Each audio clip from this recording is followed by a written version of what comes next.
So when you're comfortable with your surroundings, you take for granted the familiar. And I think this can happen in our marriage relationship too. We can become comfortable in our relationship and just take it for granted. Familiarity breeds complacency. So it also breeds something else. Do you know what it is? Contempt? Yes. Yeah. But we'll stick with the complacency right now. Okay. Welcome to the Art of Espousing podcast. Thank you for taking the time to listen today. We're excited about the content that we want to share with you because we believe it's going to be helpful to your marriage practice. If you are new or newer to the show, we want you to know the reason we do the podcast is because we believe that every marriage can move from mundane to a masterpiece level. But we know personally a work of art doesn't just appear. It requires intentionality, practice to be crafted and shaped. So our goal with every episode is to give you tools to practice that will help you in your relationship, not just to survive, but to thrive. That's right. And this past week was actually pretty epic in the Duvall world. So Lisa, you just got back from Memphis and you spent some time there with your mom, right? Right. We're in a new season in our marriage that our parents are aging and we want to be more intentional with them. And so, I spent the week with her going to some doctor's appointments and looking at her future together with her. And so it is a different season, but I've decided to embrace it and go one day at a time. But it's an honor to honor my mom in this way. That's so cool. You know, another thing that happened this week was the Hope Ride, which, sad to say, in this season, I actually missed seeing you and the Hope Ride and the riders making the trek from North Florida to South Florida all the way here. It was pretty exciting. Yeah, it was. So this is the third time that I've organized this ride. A passion project of mine is fighting human trafficking. And so several years ago, we put together this ride, the ride from Jacksonville, Florida to West Palm Beach, and myself and about 25 other riders did that, about 308 miles over 3 days. And so my legs are fine. I'm back on my bike, but it was a fun week for sure. You remember the first year you did this, you didn't get back on your bike for 1 year. I know. I surrendered my bike for a year, but now it's my thing. And so, but yeah, it was exciting. We raised over $40,000 to fight human trafficking, a thing that I'm excited about, love being a part of, and something I'm very proud of. So. Yeah, you should be. And I love that not only did you raise money, but you raise awareness because as you are riding, people are asking, what's this all about? Right. And of course, your kits that you have are pretty cool. And so they advertise that you are fighting this. And so it's really cool. And you had a little news piece. That's right. So that was nice. It was got cool. Good coverage. Yeah, love it. Today, we're going to be talking about avoiding complacency in your marriage. And I'm really excited about this content because I think it's really going to be helpful. But before we go there, we want to make sure you know about the Marriage Reboot Retreat. We talk a lot about this because it's such a powerful tool. This is a 2-day intensive with Lisa and I where we focus on defining the purpose and the vision for your marriage. So we want you to hear from two people who did the reboot, Scott and Donna, and what they had to say about their reboot experience. I would say we had a good marriage, but we had some areas that we needed to improve on, specifically communication, and we had some areas with our parenting skills. One of the takeaways that we had that was so good was it gave us the next step. It equipped us to move forward in our faith walk and in our marriage. It unstuck us to move to the next point. It really helped us in our communication skills. We didn't realize that we had faulty perceptions and faulty belief systems. So once we kind of gained awareness of that and we were given the tools, it's really just impacted our marriage in such a great way. Our communication has greatly improved, not only between Donna and I, but also with our family and our friends. We are so thankful for the tools that we gained to grow deeper in our communication, and our intimacy is better. And we've created sustainable habits from the guidance and the reboot that has affected our marriage. I would highly recommend the Marriage Reboot because it's given us hope, it's given us direction, and it's given us purpose. If you're interested in finding out more about the Marriage Reboot Retreat, we would love to talk to you about it. You can schedule a call with us. The link is in the show notes or online at artespousing.com/coaching. So let's jump into today's topic, talking about avoiding complacency in your marriage. So when we say complacency, we're actually talking about the state of being satisfied with things as they are, even if they could be better. The word complacency is often used to describe like the lack of motivation or effort to improve or change a situation. And when it comes to a marriage relationship, complacency can look like a lack of effort or interest in maintaining the health and the happiness of the relationship. And it's no surprise that this can lead to a lack of intimacy, connection, and support between partners. And it ultimately will undermine the strength of the marriage relationship. When I think of complacency, James, I think it's flat. Right. When marriage feels flat or it feels dull, it doesn't feel dimensional. Right. Some common signs of complacency in marriage include some of the things you just mentioned: a lack of communication, maybe even a lack of interest in communicating, Right. a lack of intimacy or connection, a lack of effort to address problems or conflicts, Right. like just brush it under the rug, like it's always going to be this way, becoming real lazy about those kind of things. Other signs can include a lack of shared interest or activities, boredom, just again, flat, not very dimensional, and a lack of support or understanding between partners, really growing in awareness. Again, always increasing in me awareness, we awareness, and awareness about how we interact with each other. That's right. Some couples may also exhibit a lack of respect or consideration for each other, or could engage in behaviors that are harmful to the relationship, such as infidelity or a lack of commitment. When couples stop putting effort into the relationship, they start drifting apart. That's when complacency sets in.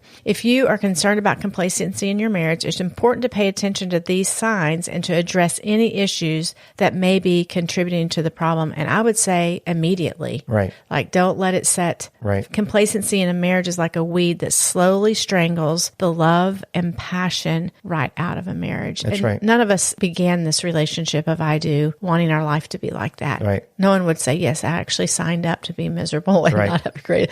Yeah. Yeah, and I think what you said is true. If there's symptoms of complacency in your marriage, you really need to take that seriously, because it's only going to grow and cause more and more division between your spouse. So what we want to do is give you some ideas for your art espousing practice to avoid the pitfalls of complacency. And for those of you who are listening who may already be dealing with some signs or symptoms of complacency in your marriage, we actually want to give you hope that these same ideas can reverse those feelings and help you and your spouse move to higher levels of satisfaction and passion in your marriage. Yeah. So here are 6 practices you can do to avoid complacency in your marriage. The first one is prioritize spending time together. That's right. We spoke about this in episode 26, but it's worth bringing to your attention again, because honestly, it's one of the things that people lack doing, and it actually causes a lot of challenge in marriage relationship. You should make every effort to regularly set aside dedicated time to spend together, whether that means going on a date, taking a walk, or just sitting down for coffee and a conversation. James, I just ask you if we could spend a couple of days together just talking about our life, talking about our vision statements, tweaking things, setting some goals for ourselves in our life. I know we're going to gain a lot of energy from that. During these times, you need to commit to being present and enjoy the moments. This can help prevent the feeling of growing apart, and it'll increase emotional intimacy and connectedness. So it will help eradicate complacency. One of the things we always say is that priorities are the things you say yes to, and boundaries are the things you say no to. And so many marriage relationships prioritize time in the wrong things. One of the easy things that can happen, especially in a young marriage, is to prioritize children over the relationship. And kids are important, and we got to care for them and spend time with them. But it's always important to prioritize the most important relationship. I always say that outside of the relationship with God, the most important relationship I have is with you. And so I have to prioritize that time. If I don't, then it's going to allow those cracks and complacency to set in.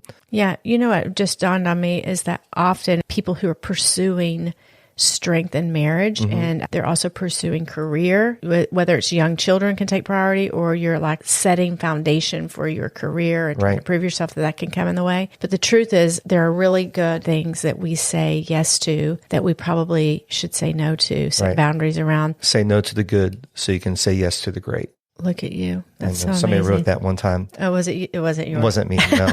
I think Jim Collins may have said that. So, well, once you say it 4 times, it's yours. So. You know, the thing I always say is you have to say no to the good so you can say yes to the great. That's James, how that that's works. a great quote. You like that? You know, we know it's difficult at times to put down the cell phone and turn off the TV and just be present, but it's so important to maintain that connection in your marriage relationship. I have allergic reaction to iWatches or whatever they're called. Yeah, because they constantly buzz and so forth. They are iWatches, right? iWatches, yeah. I really have a challenge that not everything is iWatch, iPhone, because what are the ear things called? I don't know. They're AirPods. They're not earpods. Not iPods. No, they're AirPods, not I call them ear pods.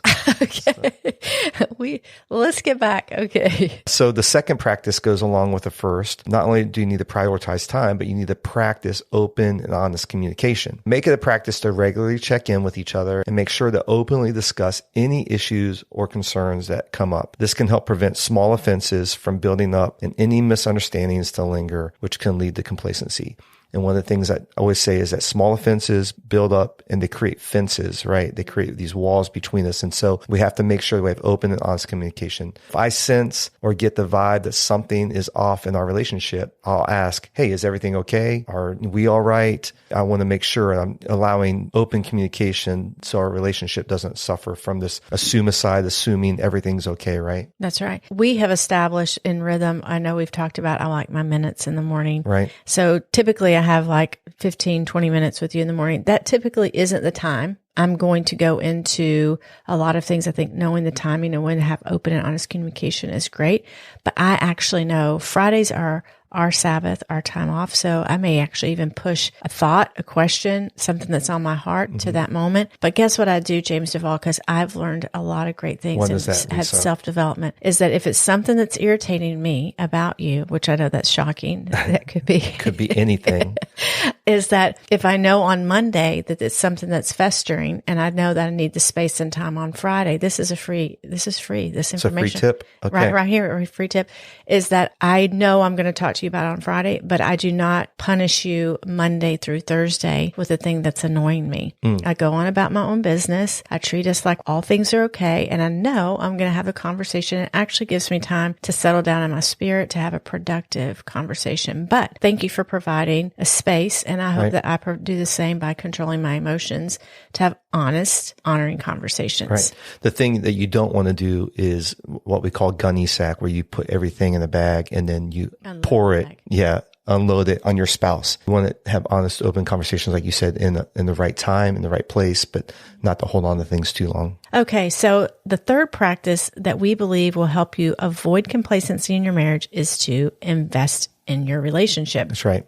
We want to challenge you this year to consider attending couples coaching or marriage counseling, or maybe attending workshops, seminars, retreats focused on improving your relationship. I actually don't think marriage coaching or counseling is a bad idea if you don't even have problems. If you're just wanting to increase and learn, just because you sign up for these things, it doesn't mean you have problems. You sign up for them because you don't, and you don't want to have them. So this can provide you with tools and techniques to help prevent complacency. We learned a long time ago, we talk about intent and impact. Right. That was a tool that you learned at a marriage conference, which you're leading worship at, that I wasn't there. But it was a great tool and it has really solidified our communication. If you haven't listened to the 2 previous episodes, we encourage you to go back and hear us talk more about these kinds of opportunities. We're also going to be putting some links in the show notes to experiences that we believe could benefit you. That's right. So one of the things that we know is that those times of intentionality together, that investment, the return on that is always going to be positive. And you mentioned, counseling or coaching. Sometimes you need to work through some issues from the past, some counseling there, but sometimes you need somebody to help you look towards the future. Right. And get a plan for where you're going, and coaching's there. And then anytime that you can do a seminar or get in a group or whatever, it's going to be a great investment of your time and your money in your marriage. The fourth practice is to keep romance alive. Come on, somebody. That's right. We want to make every effort to regularly do things to show our partner that we love and appreciate them, right? This can include things like small gestures of affection, surprises, planning special date nights, really leaning into love languages and how can you show somebody you love them. And then to mix it up from time to time, right? For a season, I practiced Flower Friday, and I would bring you a bouquet of flowers every Friday. And that was great for a season. And I haven't done that for a while. Maybe I need to bring it back, but I know I needed to mix it up. So who knows what surprises await for you this year, Mrs. Duvall. And surprises to me sounds like a trick, like we can play tricks on it. So when you say so when you say surprises, you may not know what kind of surprises you get, but I have stopped throwing cold water on you in the shower. But I could bring that back because it is such a joy to see your face. I don't know that keeps the romance alive, actually. It does for me. Okay. So the fifth practice is to exercise spontaneity. Complacency can come from feeling like you're just in a rut. To avoid this, say yes yes to new experiences instead of staying and sticking to the same routine. This can be anything from trying a new restaurant or taking a spontaneous weekend trip. I, for example, went up on that parasailing thing that was very life-threatening to me, and I pushed myself because I wanted us to experience a new adventure. We love trying new restaurants and foods we have not had before. James, you've had like some really crazy things. Yeah, I always try the Tell us your craziest thing. Well, I mean, haggis was pretty crazy. Sheep intestines. Yeah, that's what haggis is. Yeah, haggis doesn't even sound cuy. better. I had cuy, which was guinea pig in Peru. So, but you don't try any of that stuff, do you? Well, I was worn in as a Southern girl with country people having me eat a lot of crazy things that we won't talk about right now. So, but anyway, we love going to new places and experiencing new things, new foods. Any place that we go out of the country, we want to experience their culture and their food. The point is, be open to change. Don't be afraid to shake things up and try something new to keep things spontaneous. You can also accomplish this by trying a new hobby or activity, rearranging your living space, doing a house project. You like doing that, the house projects? I love them. I do love them. You don't love them as much as I do, but you go for it. So it's good. I don't. I love the idea, James. The word that comes to mind is preference. Mm-hmm. I want to prefer you. I'm thinking of you above myself. I think that's another thing to kind of keep in mind as we're wanting to keep things fresh. Don't be afraid to take risk and step outside of your comfort zone. Try something new like ice skating together. Ooh. That sounds horrible. It's bad for your ankles. But anyway, that came to mind.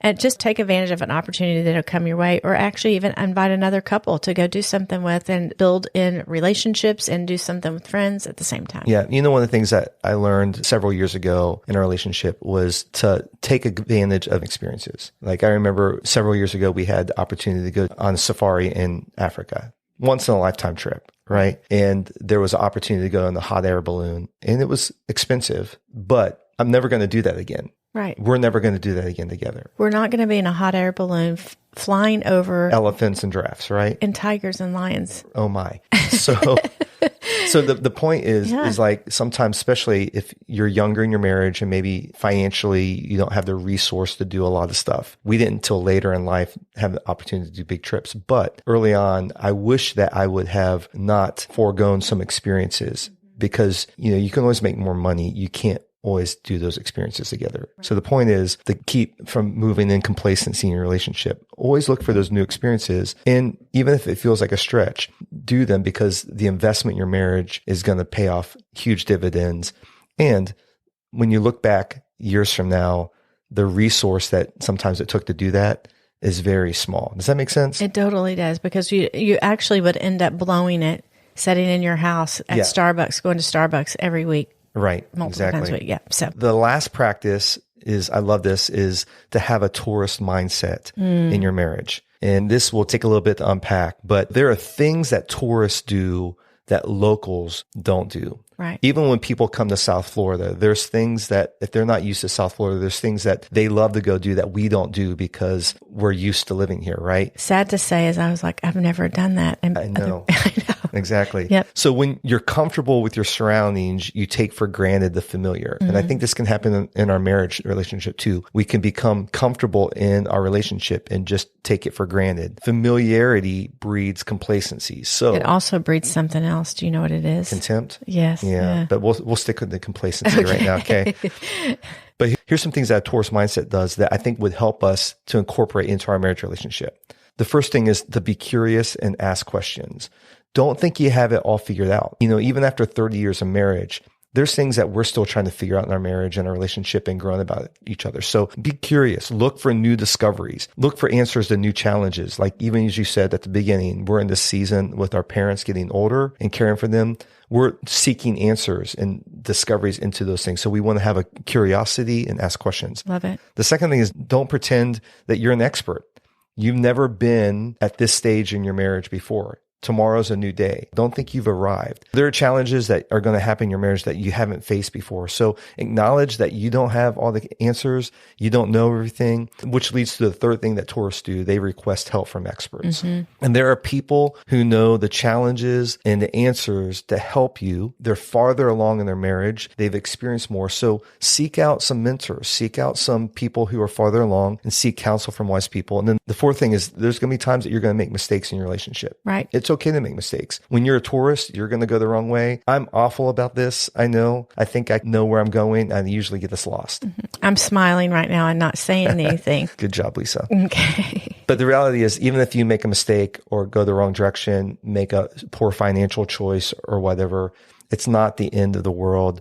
Taurus sometimes end up in the wrong places at the wrong time. Don't let this derail your journey in your relationship. And then finally, I think this is the great thing about Taurus is Taurus have fun. Right. They enjoy the journey. They're excited about the journey. So just have fun in your relationship. So I love that idea of just going into your everyday relationship as a Taurus, not as a local. I love it. Discovering those things. You know, when you were talking about mistakes aren't fatal, they're actually the times, in all honesty, when you've gotten us lost or you've done something that it has made the best memory for our family. Some of our kids' favorite memories is when we've gotten turned around and things didn't go right, and your reaction to them are legendary. I mean, they're just they love making fun of me for sure. They do. So it makes it great. You've learned to laugh at yourself about that, but we've learned to laugh with each other about ourselves in our married life, and so it makes it fun. So okay, so there you go. 6 practices to avoid complacency in your marriage. We'd love to hear your thoughts and answer any questions you have about what we shared today. You can email us at hello@artespousing or direct message us on